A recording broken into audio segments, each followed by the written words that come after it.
नमस्कार, आप देख रहे हैं एमटी टॉक शो और मैं हूं आपके साथ वैष्णवी सिंह। उत्तर प्रदेश की राजनीति भी गजब है। कब किस बात को मुद्दा बना दिया जाए ये भी कोई नहीं जानता। कब कौन किसके पक्ष और कौन किसके विपक्ष में चला जाए ये भी नहीं पता। और जो हमेशा आपस में लड़ते रहते हैं वो कब किस मुद्दे पर सब एक हो जाए ये भी कहा नहीं जा सकता। इस बार कुछ ऐसा हुआ कि जिस मुद्दे पर सब एक भी है और अलग भी, ये मामला घूसखोर पंडित नाम की फिल्म से जुड़ा हुआ है। अभी फिल्म नहीं आई, सिर्फ टीजर आया था, लेकिन बवाल इतना मचा कि उसको भी रोकना पड़ गया।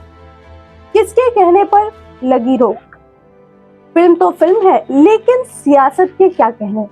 इस फिल्म के नाम को लेकर विवाद ऐसा हुआ कि क्या सत्ता और क्या विपक्ष, सब एक सुर में विरोध करने लगे। लेकिन मजेदार बात यह है कि केंद्र सरकार ने फिल्म के कंटेंट पर रोक लगाने का आदेश जारी तो किया।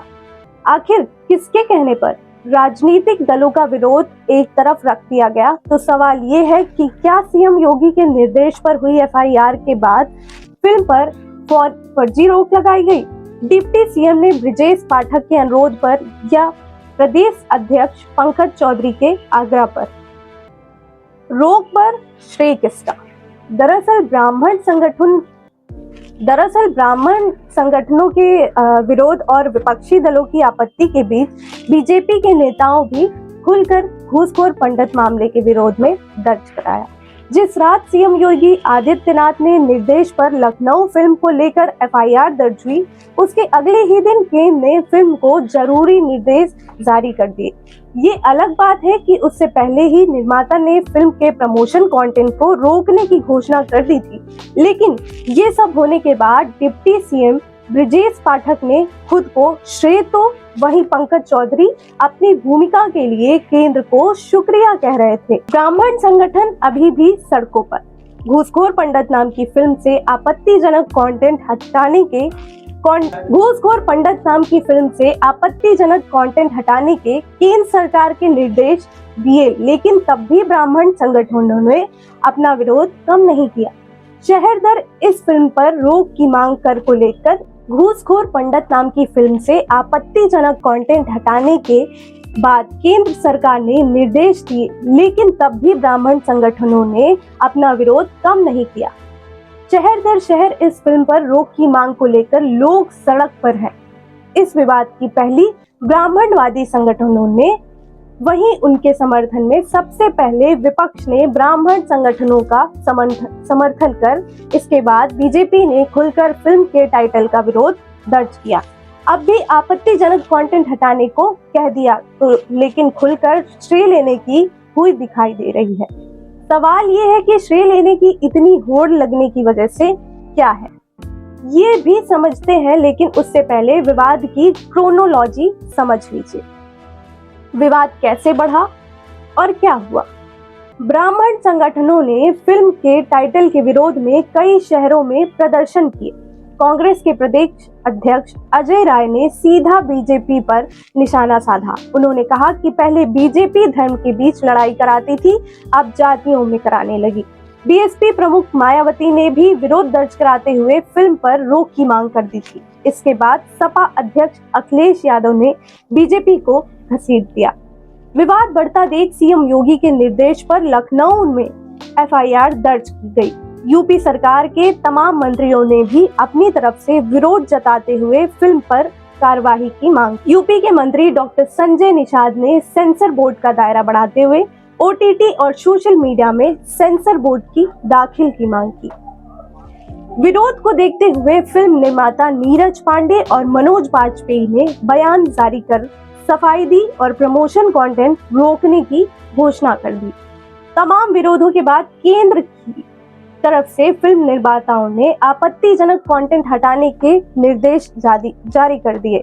डिप्टी सीएम ब्रिजेश पाठक भी मैदान में कूदे। उन्होंने बयान जारी का दावा कर दिया कि केंद्र ने जो फैसला किया है वो उनकी डिमांड पर लिया गया है। यूपी बीजेपी के अध्यक्ष पंकज चौधरी ने दावा किया कि उनके हस्तक्षेप से केंद्र ने ये फैसला किया।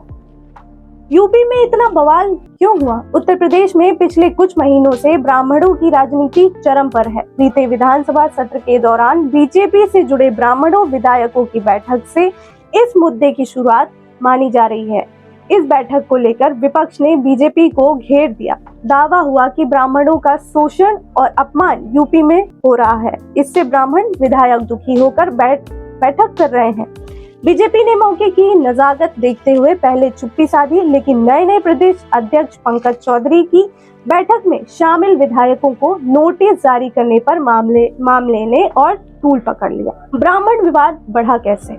माघ मेले में स्वामी अविमुक्तेश्वरानंद को प्रशासन के रोकने पर भी हंगामा हुआ। मामला ब्राह्मण के अपमान से जोड़ दिया गया। नतीजा ये हुए कि बरेली के सिटी मजिस्ट्रेट ने ब्राह्मण के अपमान के नाम पर इस्तीफा दिया। इस मुद्दे को भी विपक्ष ने बीजेपी पर निशाना साधने का हथियार बना लिया। विपक्षी ने स्वामी अविमुक्तेश्वरानंद मामले को शंकराचार्य का अपमान, पूरे हिंदू धर्म का अपमान और ब्राह्मणों का अपमान बनाकर बीजेपी पर निशाना साध दिया। नतीजा ये हुआ कि पूरा विपक्ष अविमुक्तेश्वरानंद मामले में उनकी पक्ष में खड़ा दिखाई दिया। इसके बाद रही सही कसर यूजीसी की गाइडलाइन ने पूरी कर दी। जब यूं तो विरोध स्वर्ण कर रहे थे, लेकिन सबसे मुखर होकर ब्राह्मण सामने आ गए। बीएसपी फैक्टर क्या है? बीएसपी ने साल 2019 के लोकसभा चुनाव में सपा से गठबंधन कर लिया। चुनाव के बाद मायावती ने सपा से नाता तोड़ लिया और तब से अब तक वो अकेले दम पर चुनाव लड़ रही हैं। हालांकि हर चुनाव में उनका प्रदर्शन खराब ही रहा है। ऐसे में हाल ही में एक पीसी ने मायावती ने बयान दिया कि अगर कोई दल उन्हें ब्राह्मण समेत स्वर्ण वोट ट्रांसफर कराने की गारंटी दे, तभी वो गठबंधन पर विचार करेंगी। ऐसे में ये साफ है कि मायावती अगले साल के विधानसभा चुनाव के लिए दलित, मुस्लिम और ब्राह्मण गठजोड़ बनाने की कोशिश में लगी हैं। मायावती बार बार ब्राह्मणों के मुद्दे पर मुखर होकर ये संकेत दे रही है कि इस बार उनके फॉर्मूले में दलित के साथ ब्राह्मण फैक्टर भी शामिल है। यही फॉर्मूला साल 2007 में भी था, जब मायावती पूर्ण बहुमत की सरकार बनाने में सफल हुई थी। फिलहाल घूसखोर पंडित का नाम भले ही कुछ और हो जाए, लेकिन एक बात साफ है कि अगले साल होने वाले विधानसभा चुनाव में ब्राह्मणों के दोनों हाथों में लड्डू जरूर होगा। जिस तरह सत्ता और विपक्ष दोनों खुलकर ब्राह्मणों को रिझाने में लगे हैं, उससे माना जा रहा है कि ब्राह्मणों को टिकटों में ज्यादा तरजीह मिल सकती है।